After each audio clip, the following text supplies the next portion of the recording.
Ito pong gaano po kalakas ang loob nitong taong na to. Nag-a-apply pa lang po siya ng trabaho, pero tahasan niya ng sinasabi na pag nanalo siya, hindi siya gagawa ng trabaho niya. Anong uri po ng tao ang boboto dito? Sinabi po ni Kuya Will na wala siya talagang balak na gumawa ng batas pag nanalo siya. Grabe naman. Bakit ka pa tumakbo, Kuya Will? Dapat namigay ka na lang ng jacket. Ayon po kay Kuya Will, no? Basahin natin. Kung pwede kong i-check pag nanalo ako, aalamin ko yung mga batas. Mas mahirap yung gagawin mo, Kuya Will. Aalamin mo ang mga batas. Na ba't pa ako gagawa ng batas kung madami na palang batas na nagawa? Alam mo, ayan, putulin muna natin. Bilang sagot dyan sa katanungan mo, Kuya Will, bakit ka gagawa ng batas? Marami nang nagawa ng batas. Kasi tumatakbo kang senador. No? Ito lang po ang tanging tao. Ito lang po ang tanging kandidato na tumatakbo po siyang senador na hindi niya po alam na ang pangunahing layunin po ng ang pangunahing trabaho po ng senador ay gumawa ng batas. Parang, alam mo, Kuya Will, para kang construction worker na ayaw mong magtayo ng bahay. Para kang engineer na ayaw mo magplano ng tulay, ayaw mo magplano ng bahay. Naintindihan mo ba yung sinasabi mo? Para kang teacher na ayaw mong magturo. No? Nag-a-apply ka pa lang. Imaginein po ninyo. Ito pong gaano po kalakas ang loob nitong taong na to. Nag-a-apply pa lang po siya ng trabaho, pero tahasan niya ng sinasabi na pag nanalo siya, hindi siya gagawa ng trabaho niya. Anong uri po ng tao ang boboto dito? No? Ako po, gulong-gulo po ako rito sa tao na to. Halimbawa po, nag-apply ka na teacher. Halimbawa po, nag-apply kang teacher. Di po ba? Pwede mo ba sabihin sa principal na habang ini-interview ka, alam niyo po, nag-a-apply ako ng teacher pero ayoko po magturo. Bet nawala ako sa ano? Ano nangyari sa akin sa Facebook? Ay sa isang channel. Bakit ako nawala? Why? Naglaho ako. Ano nangyari? Ayun. O kaya nag-a-apply ka ng call center na ayaw mong tumawag sa telepono. Ayaw mo sagutin yung mga tawag sa telepono. Alam niyo po, kung ito po mananalo, no? Wala po kayong rito. Wala po kayong garantiya na ito ay maglilingkod. Ito ay magtatrabaho. Kasi ngayon pa lang sinasabi niya, pag ako nanalo, wala akong gagawing batas. Dahil marami nang nagawang batas. Mamaya po yung mga tanong. Kasi kung sasagutin ko yung mga tanong nyo, hindi po ako makakapag-simula. Okay. Pwede po ba? Mag-isip naman tayo. Ayan po, sa salita natin, basahin ko ulit. Kung pwede kong i-check pag nanalo ko, alamin ko yung mga batas na ba't pa ako gagawa ng batas kung madami na palang batas na nagawa. Magdadagdag na naman ako ng batas. Galit. Parang sa tono ni Willie Rebello, parang galit na siya. Ano yan? Magdadagdag na naman ako ng batas? Wala daw akong alam. Anong gusto nyo? Yung madaming alam tapos nanakawan kayo? Proud na proud po siya. Wala daw siyang alam. Anong gusto nyo? Sabi niya. Yung maraming alam pero nanakawan. Totoo po. Pwedeng hindi ka magnakaw. Totoo yun. No? Totoo naman yun. Pwedeng hindi ka magnakaw. Pero anong gagawin mo nga? Kahit ba hindi ka magnakaw, pwede bang sabihin ng teacher, ano ina-applyan mo? teacher po. Hindi po ako magnanakaw. Pero hindi rin ako magtuturo. Ba't ka tatanggapin? Ito po, tahasan pong anong tawag dyan? Niloloko tayo diretsuhan eh. Nag-a-apply siya ng senador. Ang trabaho po ng senador, gumawa ng batas. Kung namimigay po ng ayuda yung senador, Diyos ko, hindi po nila trabaho yan. Naintindihan po ninyo? Kung yung sinasabi po nito, kung sinasabi po nito ay maglilingkod siya o tutulong siya, hindi po trabaho ng senador yung tumulong. Actually, kaya po ginagawa yan ng mga senador para, alam mo naman yung mga tao, di ba? Ang mga tao po, siyempre gusto nila direkta nakakatulong ka eh. O, papalibing, pero hindi po yan ang trabaho, hindi po yan ang pangunahin eh. No? Hindi po yan ang pangunahin trabaho nyo. Bonus na lang yan. Gumagawa ka ng batas at the same time, nakakapagbigay ka ng mga tulong sa mga tao na ilalapit mo sila sa mga proper agency o mismo sa bulsa mo dahil mayaman ka, okay po yun. Pero sabihin mo na tutulong ka lang, mamimigay ng jacket, ha? Tapos hindi ka magnanakaw. Kahit ba hindi ka magnakaw eh. Hindi naman ang trabaho mo, wag magnakaw. Kami nga rin, hindi nagnanakaw eh. Aminado pa siya, galit pa eh. Wala daw akong alam. Anong gusto nyo? Yung maraming alam tapos nanakawan kayo?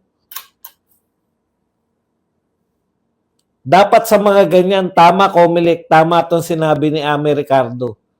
Yung mga ganyan po yung pronouncement, pag ganyan po yung pronouncement, dapat nuisance candidate yan. Kasi hindi niya alam ang trabaho niya eh. Ano po i-expect niyong gagawin yan? Pag nanalo, sakit ng ulo na naman yan. O, punta na po tayo rito kay Marcos. Isa pa to. May karanasan na kasi tayo, Willie. May karanasan na kasi kami na yung mga tao tumatakbo, hindi nila alam paano, kung ano trabaho nila. Kapahamakan po ang naidudulot sa Pilipinas eh. Huwag ka na sanang dumagdag. Kung ako lang magpapasya, nuisance ka eh. Akalain mo, nag-a-apply ka pa lang ng trabaho, sabihin mo na hindi ko gagampanan yung trabaho ko. O, isa pa to. Sabi po ni Marcos, ang alyansa na hindi nanggugulo. Napaka-illogical mo naman. Kung ikaw ay manggugulo, ikaw nga presidente ng Pilipinas, alangan naman manggulo ka. Hindi po ba? Ang alyansa na hindi nanggugulo.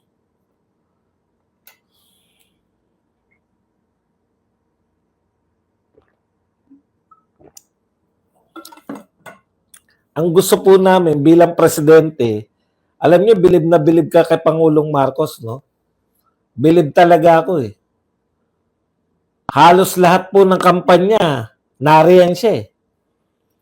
Daig niya pa po, grabe.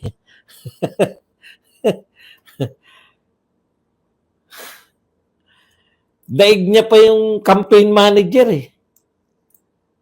Ang tanong, paano po yung trabaho niyo bilang Pangulo? Sa totoo lang po, ngayon lang po ako nakakita ng presidente ng Pilipinas na napaka-busy po sa midterm election. No? Usually po, ang presidente ng Pilipinas, tinataas lang yung kamay, dalawang meeting de avance lang yung ina-attenan niyan, di ba? Ito lang po nakakabilib tong presidente na to eh. Alam mo yung sinasariwa niya? Diyan kasi siya magaling eh. Si BBM po, magaling po mga kampanya. Pero pagkatapos po ng kampanya, tignan nyo po, mahihinuhan nyo po eh. Akala niya, ngayon pa lang siya tumatakbo. Basahin natin itong mga sinabi niya.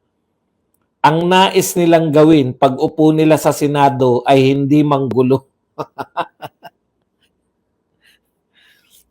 Hindi gagawa ng mga problema, kung hindi maghanap ng solusyon sa problema, magtatrabaho ng tapat, mapag-aralan, masinsinan kung ano ang dapat gawin para sa ating mga kababayan. Alam po ninyo, midterm election, di ba? Ang pinagmamalaki sana ni BBM, sila yung magpapatuloy. Ha? Ang isang matinong Pangulo, eto na po, tayo sa gitna. Eto na yung mga nagawa natin sa ating first 3 years ng panunungkulan, sa ating unang kalahating termino. Gusto po nating maituloy yan. Kaya po iboto ninyo tong mga to. Tignan nyo po yung mga pronouncement. Hindi sila manggugulo. Bakit naman sila manggugulo? Puta, mga senador yan.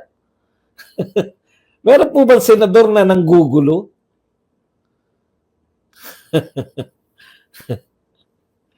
Okay. Maghanap ng solusyon sa problema. Alam niyo po, masama pong sinasabi yan, no? 3 taon na kayo. Etong mga senador nyo pa lang ang maghanap ng solusyon sa problema. Hindi po ba? Nakikita nyo po ba?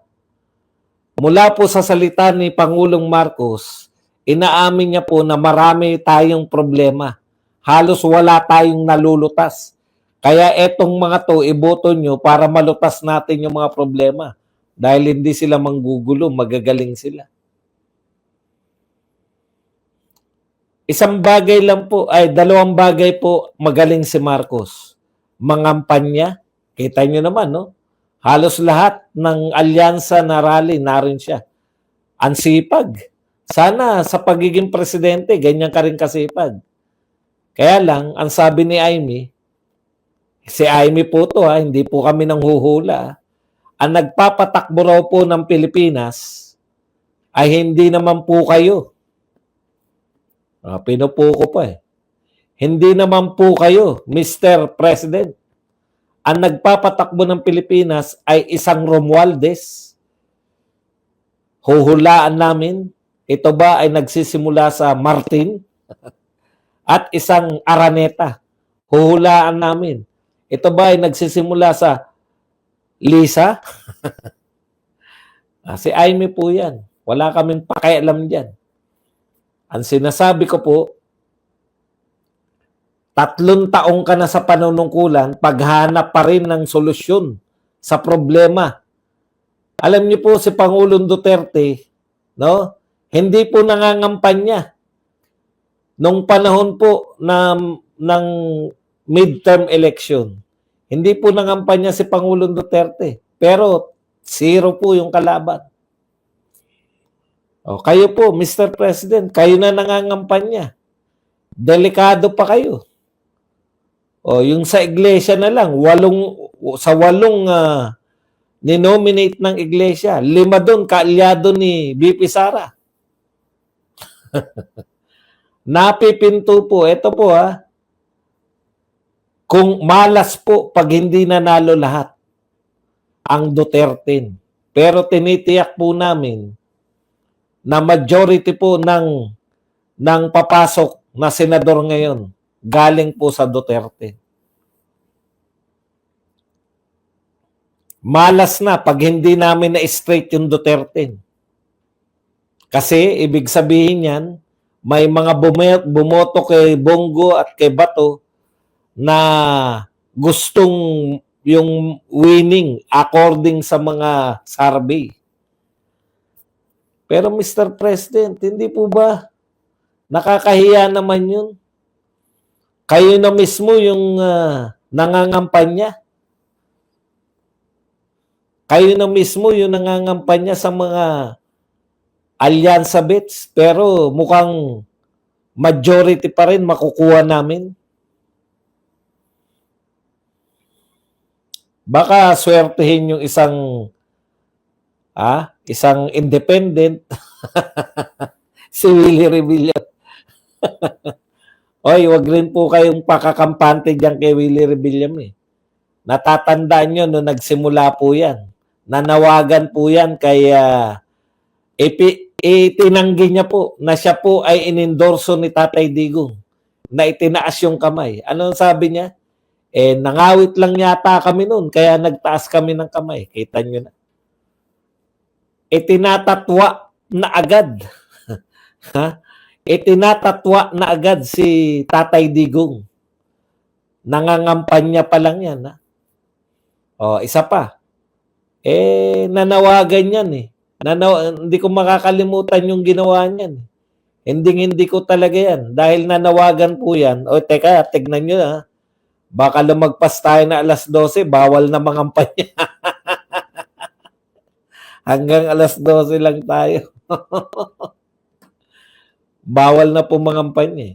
Ito po si Willie Rebillame eh. Ha? Sa totoo lang po, nanawagan kay Lam yan eh. Baka gusto nyo pong gamitin yung mga programa namin sa kay First Lady. Gamitin ng programa namin para sa ewan ko kung anong ano yan. Mr. President, yung mga pronouncement nyo po na itong mga kandidato nyo ay maghanap ng solusyon sa problema. Nakakahiya po yan. 3 taon na kayo. Panay solusyon sa problema pa rin ang hinahanap nyo. Tanda-tanda ko, unang buwan pa lang ni Tatay Digong. Ha? May resulta na kagad eh. Yan po yung tinatawag natin na totoong leader. Ang totoong leader, may alam niya yung problema, kaya alam niyan lutasin. Ito pong leader natin, ewan ko nga ba kung siya talaga yung, sabi nga ni Aimee, hindi na nga ako magtataka ngayon, no? Bakit pag sinabi ni Bongbong Marcos na ayaw niya sa impeachment, bakit in-impeach pa rin si BP Sara? Hindi nga talaga siya sinusunod. Iba ang sinusunod. Bakit pag sinabi niyang hindi tayo makikipagtulungan sa ICC, biglang sinunod natin yung warrant of arrest ng ICC? Talagang hindi siya sinusunod. iba talaga nasusunod. Di ba? Pag sinabi niyang wag nating guluhin yung magpapirma, yung anong panahon ng nagpapa-People's Initiative, nag-People's Initiative pa rin, talagang hindi sinusunod eh. Kaya tama si Aimee. Naniniwala ko kay Aimee na posibleng-posible talaga na hindi talaga siya ang nagpapatakbo sa Pilipinas. Okay. Kahit ba pag yung mga ganyan, yung mga salitang bilib ako sa iyo dati, ngayon hindi na. Nakabatay pala yung pagkabilib nyo sa tao sa kung sino yung kinakampihan. Hindi dahil bilib ako dyan, dahil magaling. Yung galing ko pala sa inyo depende kung sino kakampi. Hindi tunay yung paghanga nyo. Di ba?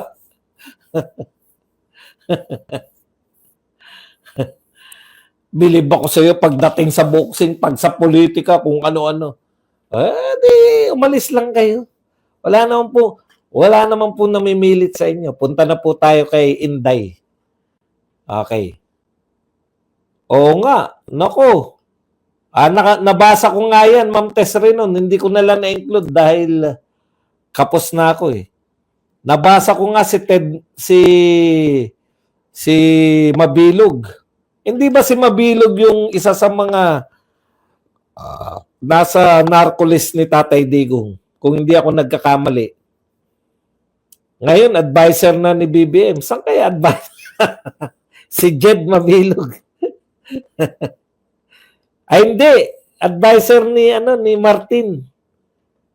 Si Martin po, advisor ni Martin, hindi po ni BBM. Ibang klase. Bali. Alam mo, Maridel, baliwala pala ako sa iyo. Bakit nakuha mo pa mag-comment? Labas na agad at tutulungan na kita. Baliwala pala ako sa iyo. Ikaw naman, no? Yan. Nahihirapan ka pa. Ang haba pa ng kinoment mo. Baliwala naman pala ako. Alam niyo po yung tunay na balewala, ganito po, ay ayoko rito, hanap ako ng iba. Ganun po yung tunay na balewala. Okay. Ito po, yung kay BP Sara naman. Grabe. Nagulat ako kay BP Sara talaga eh. Nakakagulat talaga to si BP Sara. Sabi po ni BP Sara, no? Eto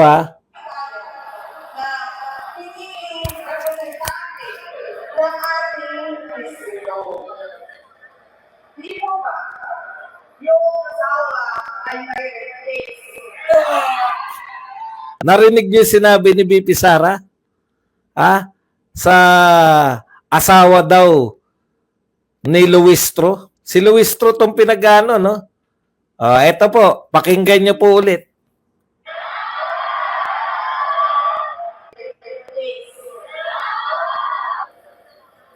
Hindi po ba?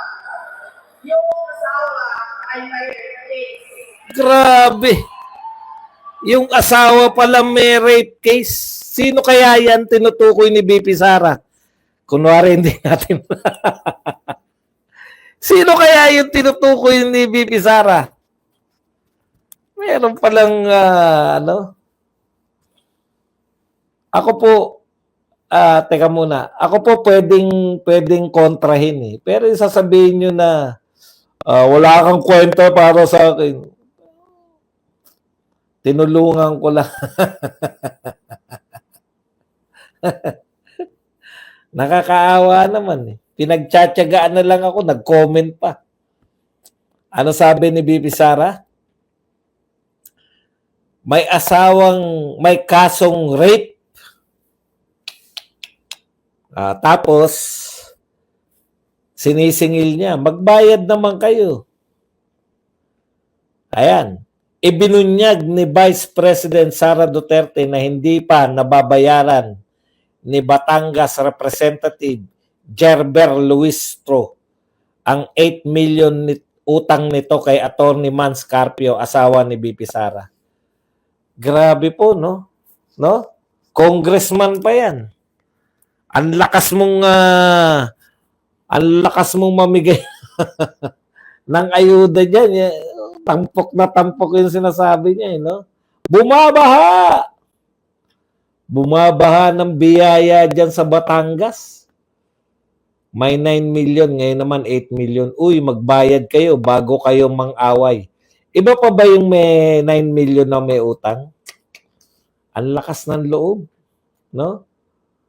Ang lakas ng loob. May utang pala hindi kayo babelta ni BP Sara. Sino ba kalaban nito ni Gerber?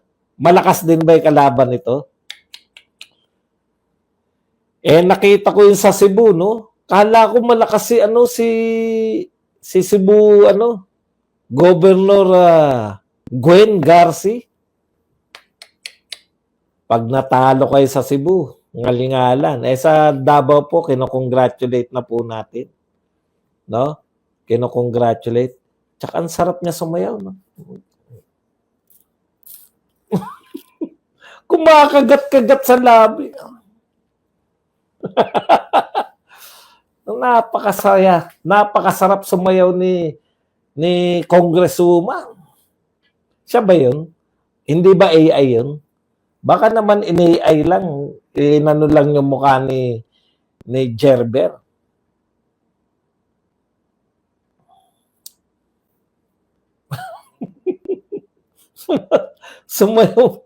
Sumayaw na kumakagatan labi. Si Gerber ba yun? Baka naman AI lang. Wala na akong tiwala sa Actually, napanood ko eh. Napanood ko yung video na yun. Kaya lang wala akong tiwala kasi may ganun ba sumayaw?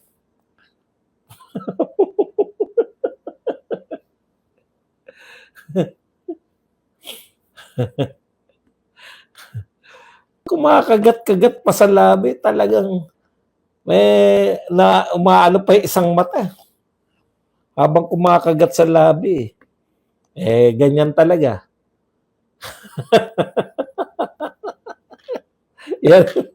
yan lang kaya natin.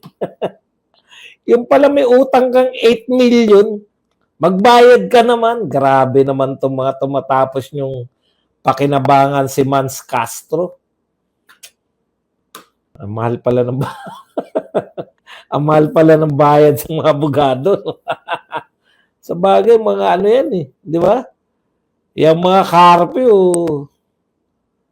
di ba, justice ba yung tatay niyan? O yung pamangkin niya ni ano, yung Castro na ay yung Carpio na ano, na umaaway din kay Tatay Digong yun nun eh. Parang balae ba tawag doon? Magbalae pala sila. Hindi galing po yan sa mga Carpio na ano eh. Alam ko yung Carpio na tatay yata eh mukhang justice dati na Supreme Court. Magaling pala kayong manggaya. Hindi.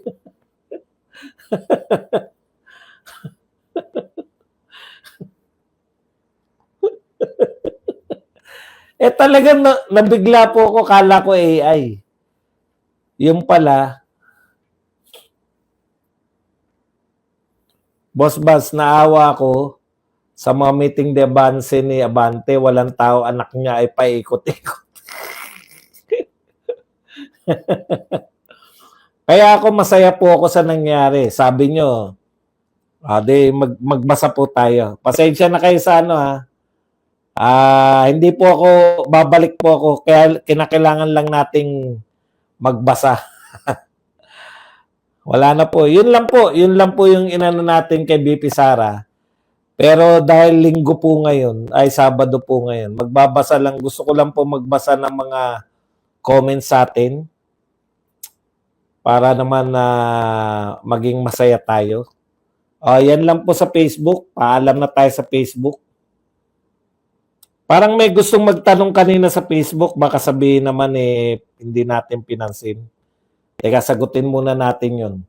Di pa po tayo tapos sa YouTube ha. Tanong na lang nga, tanong na lang. Eto, si Dom Pahardol. Ano po ba masasabi niyo sa kandidato ng INC na sina Bam Aquino at Bong Revilla? Salamat. Hindi ko sila iboboto dahil kalaban niya mga yan. Yun lang po. Kala ko naman kung ano yung... Dinadamay niyo pa kasi INC. Si Bong Revilla ba? Tsaka si Bam Aquino, hindi ko iboboto yan dahil kalaban natin yan. Ganun lang po kasimple yan. May relihiyon man o wala. Duterte nga tayo eh. Bakit ko naman iboboto yan? Nakapagtataka ang iboboto ng INC. Sir Vance, magaling pala kay Manggaya. Opo, magaling. Straight vote, PDP Team Duterte. Sige, habang wala pa kayong mga tanong, hanapin ko yung mga, magbabasa tayo ng mga comments ng ating mga viewerships. Viewership. At magkakarga muna tayo ng mga, maghanap buhay muna tayo. Nakalimutan ko na naman maghanap buhay. Dahil sa inyo. Wala na ba tayong, natalakay ko na ba yun kay BP Sara? Yun lang naman yung sinabi ni BP Sara, magbayad muna kayo ng utang bago kayo umatake. Atake kayo ng atake, may utang pala kayong 8 mil. Yan na ba yung sinasabi ni BP Sara na may utang sa kanila? Ikaw pala yung Luistro, ha? Tahi-tahimik ka lang. Ha? Ngayon, nabisto ka. Hati ng power si Mamshi at Tambi. Hawak ni Mamshi, PCO, DOJ, DILG at Juicy Agencies. While si Tambi, hawak naman niya military men, judiciary, Congress, ubos ang pera at Pinas. Kanya-kanya silang kurakot. Pero hindi po pwede na yung ginagawa ni Amy na i-chipwera niya yung kanyang kapatid. Naganap lang yan dahil wala palang kakayahan talaga yung kapatid mo. Yun po ang patunay nun. Totoo kaya na nagbabayaran ng black voting in...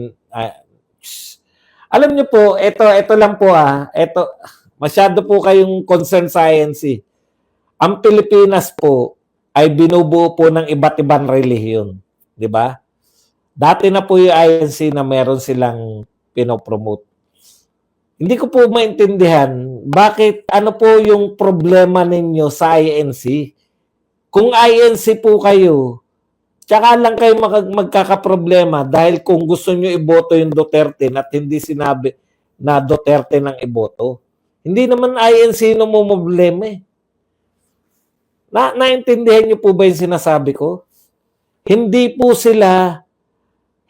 tayo nangangampanya para sa INC lang.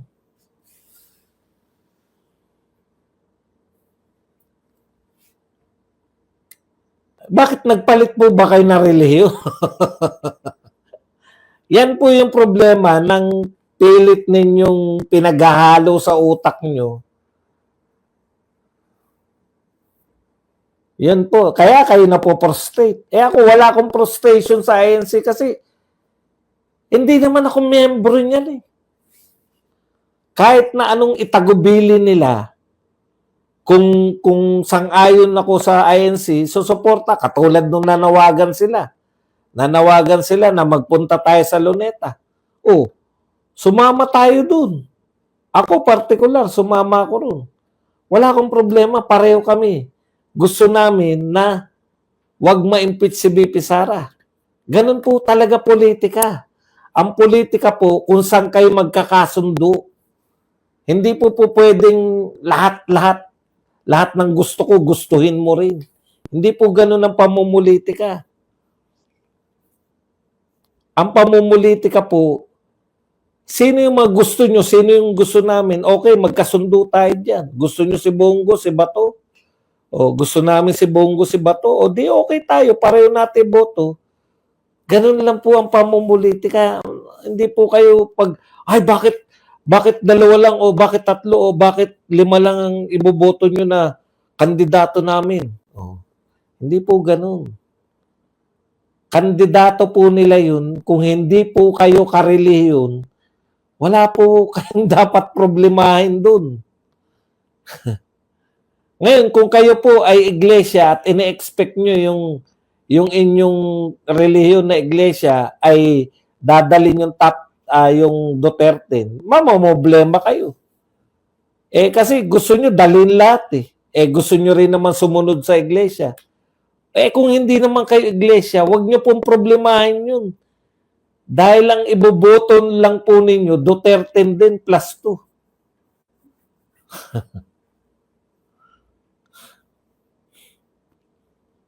Hindi lang po.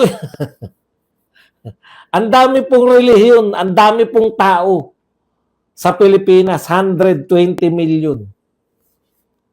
Marami pong bumoto kay BP Sara. Yun po kinukumbinsi natin. Pag si Willie binoto nyo, another Pacquiao in the making. Yung nakita nyo sa isang grupo lang na religion, paano yung sa Mindanao na mga Muslim, di naman yun INC members. Bakit palagi na lang may issue ang INC pag eleksyon? Bakit kaya? Marami po kasing galit sa INC. Marami po naiinggit sa pagkakaisa ng mga INC. Ayun yung naging political power nila yung pagkakaisa nila eh. Hindi kaya ng ibang reliyon. Kaya may magagalit talaga. Ano ang credibility na si Villar para iboto sa... hindi, wala pong pumipilat sa inyo na iboto nyo si Villar. Pinipilit ko po kayo sa Duterte. Yung plus 2 nyo, bahala po kayo kung kanino. Pero kung si BP Sara po, mayroon po siyang ganyan po ang mga politiko eh. Ito po politics, baka magtaka kayo halimbawa siyempre tayo maramdamin tayo eh. Hindi naman tayo mga politiko. Pero lagi politics is addition, not subtraction. Kasi kung ganyan po yung pananaw ni Tatay Digong, hindi niya tatanggapin tong mga congressman. Di ba? Kasi mga dating lahat ng congressman, majority ng congressman dating liberal. O kung si Tatay Digong katulad natin mag-isip, bakit ko naman kayo tatanggapin dito sa PDP Laban? Dilawan kayo. Hindi po ganun ng politiko. Kaya marami po sa atin hindi po bagay sa politika. Sumuport na lang po tayo, ipaubayan nyo na lang po yung pamumulitika sa mga politiko. Mamili po kayo ng susuportan. Hindi naman po lahat ng tao, hindi naman po lahat ng Pilipino ay may kakayahan na, ay mayroong anong tawag doon, inclination sa politics. Alam ko po marami sa atin nagka-interest sa politika dahil kay Tatay Digong, dahil sa mga Duterte. Wala naman pong masama doon, di ba? Ang sinasabi ko lang po, no, let the politicians do their thing. Tayo po, hindi po tayo politiko. Mamili po tayo ng masusuportahan natin, suportahan po natin. At yun nga mga kababayan, anong masasabi niyo sa balitang ito? Maaring ihayag ang inyong opinyon at kuro-kuro sa comment section sa ibaba. Huwag din kalimutang mag-like, mag-subscribe at mag-share sa bidyong ito.